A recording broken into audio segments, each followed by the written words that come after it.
Performance mister JK ji will speak out, headmaster अब रहिए यहाँ पर, बोलते जाइएगा।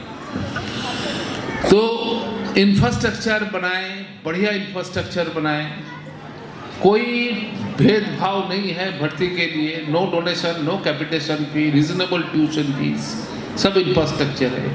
लेकिन बढ़िया से खाना पकाना है, पकाए अच्छा, लेकिन डिस्ट्रीब्यूट नहीं हो रहा है।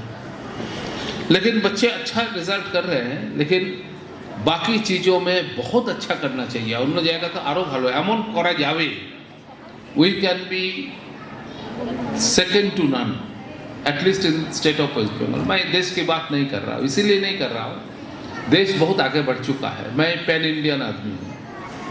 अभी बंगाल सबसे आगे है, ये बात करना बेफिजूल है। मैं जानता हूँ भुवनेश्वर, बेंगलोर, मद्रास, दिल्ली, गुड़गांव, हरियाणा कितना आगे निकाल चुका है एडुकेशन के मामले में, কত এগিয়ে গেছে আমি জানি, আমি নিয়ে যাই, আমি ঘুরি, আমি দেখি, ঠিক আছে, কিন্তু আমরাও করতে পারি, আমরাও করব।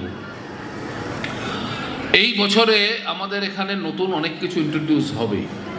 আমি আপনাদের অনুরোধ করব, শুধু চেঞ্জ নয়, B the change, B the change, not cooperative with change, B the change, change is permanent.